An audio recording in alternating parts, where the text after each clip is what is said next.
ಆತ್ಮೀಯ 10ನೇ ತರಗತಿಯ ವಿದ್ಯಾರ್ಥಿಗಳೇ, ಈ ದಿನ ನಾವು ವ್ಯಾಘ್ರಗೀತೆ ಎಂಬ ಪಾಠದಲ್ಲಿ ಪರೀಕ್ಷೆಯಲ್ಲಿ ಮುಖ್ಯವಾಗಿ ಬರುವಂತಹ 1 ಅಂಕದ ಪ್ರಶ್ನೋತ್ತರಗಳು ಹಾಗೆಯೇ 3 ಅಂಕಗಳಿಗೆ ಕೇಳುವಂತಹ ಕವಿ ಪರಿಚಯದ ಬಗ್ಗೆ ತಿಳ್ಕೊಳ್ಳುವ. ಮೊದಲಿಗೆ ನೋಡಿ, 1 ಅಂಕದಲ್ಲಿ ಏನೇನು ಕೇಳ್ತಾರೆ ಅಂತ ಹೇಳಿದ್ರೆ, ಭಗವದ್ಗೀತೆಯನ್ನು ರಚಿಸಿದವರು ಯಾರು ಅಂತ ಹೇಳುವಂತ ಪ್ರಶ್ನೆ. ಭಗವದ್ಗೀತೆಯನ್ನು ರಚಿಸಿದವರು ಯಾರು ಅಂತ ಹೇಳಿ ಕೇಳಿದಾಗ ಮಹರ್ಷಿ ವೇದವ್ಯಾಸರು ಅಂತ ಹೇಳಿ ಬರೆದ್ರೆ ನಿಮಗೆ 1 ಅಂಕವನ್ನ ಪಡ್ಕೋಬಹುದು. ಈ ಪ್ರಶ್ನೆ ಹಲವಾರು ಬಾರಿ ಕೇಳಿರುವಂತ ಒಂದು ಪ್ರಶ್ನೆ ಕೂಡ ಆಗಿದೆ. ಹಾಗೆಯೇ ಮತ್ತೆ ಇನ್ನು ಯಾವ ಪ್ರಶ್ನೆಯನ್ನ ಕೇಳ್ತಾರೆ ಅಂತ ಹೇಳಿದ್ರೆ, ಹುಲಿಗೆ ಪರಮಾನಂದವಾಗಲು ಕಾರಣವೇನು? ಕಳೆದ ವರ್ಷದಲ್ಲಿ ಕೇಳಿರ್ತಕ್ಕಂಥ ಮಾದರಿ ಪ್ರಶ್ನೆ ಪತ್ರಿಕೆಯಲ್ಲಿ ಕೇಳಿರುವಂತ ಒಂದು ಪ್ರಶ್ನೆ ಇದಾಗಿದೆ. ಹುಲಿಗೆ ಪರಮಾನಂದವಾಗಲು ಕಾರಣವೇನು ಅಂತ ಹೇಳಿ. ನಿಮ್ಗೆ ಆ ಕಥಾವಾಸ್ತವನ್ನ ನೀವು ಈಗಾಗ್ಲೇ ನೀವು ತಿಳ್ಕೊಂಡಿರ್ಬೋದು. ಹುಲಿಗೆ ತುಂಬಾ ಖುಷಿ ಆಗ್ಲಿಕ್ಕೆ ಅಥವಾ ಪರಮಾನಂದವಾಗ್ಲಿಕ್ಕೆ ಕಾರಣ ಏನು ಅಂತ ಹೇಳಿದ್ರೆ, ಶಾನುಭೋಗರ ದುಂಡು ದುಂಡಾದ ಒಂದು ಶರೀರವನ್ನ ನೋಡ್ಬಿಟ್ಟು ಹುಲಿಗೆ ಪರಮಾನಂದವಾಯಿತು ಅಂತ ಹೇಳ್ಬೋದು. ನೀವು ಈ ಪ್ರಶ್ನೆಯನ್ನ ಕೇಳಿದಲ್ಲಿ ಹುಲಿಗೆ ಪರಮಾನಂದವಾಗಲು ಕಾರಣವೇನು, ಇಷ್ಟೇ ಉತ್ತರ ಬರಿಬೇಕು. ಶಾನುಭೋಗರ ದುಂಡು ದುಂಡಾದ ಶರೀರವನ್ನು ನೋಡಿ ಹುಲಿಗೆ ಪರಮಾನಂದವಾಯಿತು ಅಂತ ಹೇಳುವಂಥದ್ದು. ಹಾಗೆಯೇ ಮುಂದೆ ಕೇಳುವಂತ ಪ್ರಶ್ನೆ ಏನು ಅಂತ ಹೇಳಿದ್ರೆ, ಶಾನುಭೋಗರಿಗೆ ತಲೆ ಸುತ್ತಲು ಕಾರಣವೇನು ಅಂತ ಹೇಳುವಂಥದ್ದು. ಶಾನುಭೋಗರ ಕಥೆಯನ್ನ ನೀವು ಕೇಳಿದಿರಿ. ಶಾನುಭೋಗರಿಗೆ ಮುಖ್ಯವಾಗಿ ತಲೆ ಸುತ್ತಲಿಕ್ಕೆ ಏನ್ ಕಾರಣವಾಯಿತು ಅಂತ ಹೇಳಿ ಆ ಪ್ರಶ್ನೆಯನ್ನ ಕೇಳಿದ್ರೆ ನೀವು ಬರಿಬೇಕಾದ ಉತ್ತರ ಏನು ಅಂತ ಹೇಳಿದ್ರೆ, ಹುಲಿಯಿಂದ ತಪ್ಪಿಸಿಕೊಳ್ಳುವ ಡೊಂಬರಾಟದಲ್ಲಿ ಶಾನುಭೋಗರಿಗೆ ತಲೆ ಸುತ್ತಲಾರಂಭಿಸಿತು. ಹುಲಿಯಿಂದ ತಪ್ಪಿಸ್ಕೊಳ್ಳಿಕ್ಕೋಸ್ಕರ ಏನ್ ಮಾಡಿದ್ರು ಅಂತ ಹೇಳಿದ್ರೆ, ಶಾನುಭೋಗರು ಡೊಂಬರಾಟವನ್ನ ನಡೆಸ್ತಾರೆ ಹುಲಿಗೆ ಮುಖದರ್ಶನವಾಗದ ರೀತಿಯಲ್ಲಿ. ಸೊ ನೀವು ಈ ಪ್ರಶ್ನೆಯನ್ನ ಕೇಳಿದ್ರೆ, ಶಾನುಭೋಗರಿಗೆ ತಲೆ ಸುತ್ತಲು ಕಾರಣವೇನು ಅಂತ ಹೇಳಿ ಕೇಳಿದ್ರೆ, ಹುಲಿಯಿಂದ ತಪ್ಪಿಸಿಕೊಳ್ಳುವ ಡೊಂಬರಾಟದಿಂದಾಗಿ ಶಾನುಭೋಗರಿಗೆ ತಲೆ ಸುತ್ತಲಾರಂಭಿಸಿತು ಅಂತ ಹೇಳೋದನ್ನ ಬರಿಬೇಕಾಗ್ತದೆ.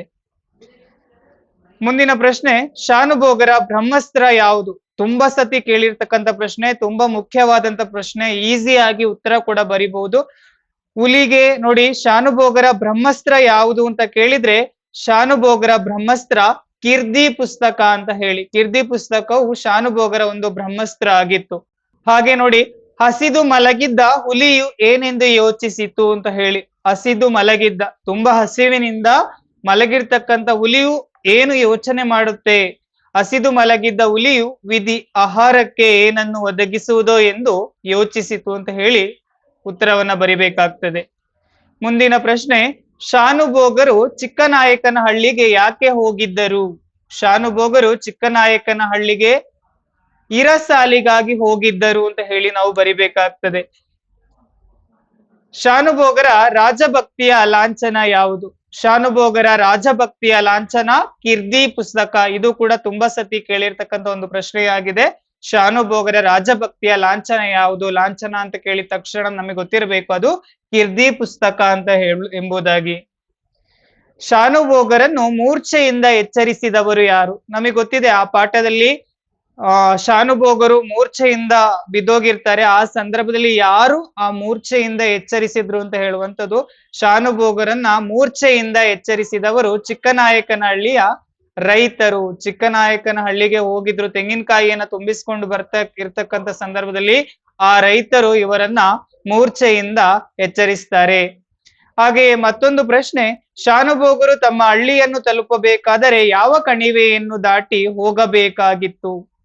ಶಾನುಭೋಗರು ತಮ್ಮ ಹಳ್ಳಿಯನ್ನು ತಲುಪಬೇಕಾದರೆ ಮದಲಿಂಗನ ಕಣಿವೆಯನ್ನ ದಾಟಿ ಹೋಗ್ಬೇಕಾಗಿತ್ತು. ಇದು ಕೂಡ ಕಳೆದ ಸತಿ ಮಾಡೆಲ್ ಪ್ರಶ್ನೆ ಪತ್ರಿಕೆಯಲ್ಲಿ ಕೇಳಿರ್ತಕ್ಕಂಥ ಒಂದು ಪ್ರಶ್ನೆಯಾಗಿದೆ. ಮುಂದೆ ನೋಡಿ, ಈ ಪಾಠದ ಕವಿ ಪರಿಚಯ ತುಂಬಾ ಇಂಪಾರ್ಟೆಂಟ್ ಕವಿ ಪರಿಚಯ ಕೂಡ ಆಗಿದೆ. ಪ್ರಶ್ನೆಯಲ್ಲಿ ಕೇಳುವಂತ ಒಂದು, ಪರೀಕ್ಷೆಯಲ್ಲಿ ಕೇಳುವಂತಹ ಒಂದು ಕವಿ ಪರಿಚಯ ಕೂಡ ಆಗಿದೆ. ಕೆಳಗಿನ ಸಾಹಿತಿಯ ಸ್ಥಳ, ಕಾಲ, ಕೃತಿ, ಪ್ರಶಸ್ತಿ, ಬಿರುದುಗಳ ಸಾಧನೆಯ ವಿವರಗಳನ್ನ ವಾಕ್ಯ ರೂಪದಲ್ಲಿ ಬರೆಯಿರಿ ಅಂತ ಹೇಳುವುದಾಗಿ. ಈ ರೀತಿ ಕೇಳಿದ್ರೆ ನೋಡಿ, MN ಮೂರ್ತಿರಾವ್ ವ್ಯಾಘ್ರಗೀತೆ ಅಂತ ಹೇಳುವಂತ ಪಾಠವನ್ನ ಬರೆದವರು MN ಮೂರ್ತಿರಾವ್. ಈ ಪಾಠದಲ್ಲಿ 3 ಅಂಕಕ್ಕೆ ಒಂದು ಪ್ರಶ್ನೆ ಕೇಳ್ತಾರೆ. ಏನ್ ಕೇಳ್ಬಹುದು ಅಂತ ಹೇಳಿದ್ರೆ, ಒಂದು ಈ ಕವಿ ಪರಿಚಯವನ್ನ ಕೇಳ್ತಾರೆ, ಇಲ್ಲದೆ ಇದ್ರೆ ಸಂದರ್ಭವನ್ನ ಕೇಳ್ತಾರೆ. ಈ ಕವಿಯ ಪರಿಚಯವನ್ನ ಕೇಳಿದ್ರೆ ನೀವು ನೋಡಿ, AN ಮೂರ್ತಿರಾವ್ ಇವರು 1900ರಲ್ಲಿ ಮಂಡ್ಯ ಜಿಲ್ಲೆಯ ಅಕ್ಕಿ ಹೆಬ್ಬಾಳಿನಲ್ಲಿ ಜನಿಸಿದ್ರು. ಇಲ್ಲಿ ಕಾಲ ಮತ್ತು ಸ್ಥಳವನ್ನ ಸೇರಿಸಿ ಒಂದು ವಾಕ್ಯವನ್ನ ಮಾಡಿ ಬರೆಯುವಂಥದ್ದು. ಇವರು 1900ರಲ್ಲಿ ಮಂಡ್ಯ ಜಿಲ್ಲೆಯ ಅಕ್ಕಿ ಹೆಬ್ಬಾಳುವಿನಲ್ಲಿ ಜನಿಸಿದ್ರು ಅಂತ ಹೇಳುವಂಥದ್ದು. ಹಾಗೆಯೇ ಶ್ರೀಯುತರು ಚಿತ್ರಗಳು, ಪತ್ರಗಳು, ದೇವರು, ಹಗಲುಗನಸುಗಳು, ಸಮಗ್ರ ಲಲಿತ ಪ್ರಬಂಧಗಳು ಮುಂತಾದ ಕೃತಿಗಳನ್ನು ರಚಿಸಿದ್ದಾರೆ. ಇವರಿಗೆ ಕೇಂದ್ರ ಸಾಹಿತ್ಯ ಅಕಾಡೆಮಿ ಪ್ರಶಸ್ತಿ, ಪಂಪ ಪ್ರಶಸ್ತಿ, ಮೈಸೂರು ವಿಶ್ವವಿದ್ಯಾನಿಲಯ ಗೌರವ ಡಿಲಿಟ್ ಪದವಿ ಕೂಡ ದೊರೆತಿದೆ. ಹೀಗೆಯೇ ಅವರ ಕಾಲ, ಎಲ್ಲಿ ಜನಿಸಿದ್ರು ಸ್ಥಳ ಮತ್ತು ಅವರ ಪ್ರಮುಖವಾದಂತಹ ಕೃತಿಗಳು, ಹಾಗೆ ಅವರು ಪಡ್ಕೊಂಡಿರ್ತಕ್ಕಂಥ ಪ್ರಶಸ್ತಿಗಳನ್ನ ಸೇರಿಸಿ ನಾವು ಬರ್ದ್ರೆ ಖಂಡಿತವಾಗಿಯೂ 3 ಅಂಕಗಳನ್ನ ಪಡೆದುಕೋಬಹುದು. ಇದು ಕೇಳುವಂತಹ ಒಂದು ಕವಿ ಪರಿಚಯ ಆಗಿದೆ. ಮುಂದಿನ ತರಗತಿಯಲ್ಲಿ 3 ಅಂಕಗಳಿಗೆ ಕೇಳುವಂತಹ ಒಂದು ಸಂದರ್ಭಗಳ ಬಗ್ಗೆ ನಾವು ತಿಳಿದುಕೊಳ್ಳುವ. ಧನ್ಯವಾದಗಳು.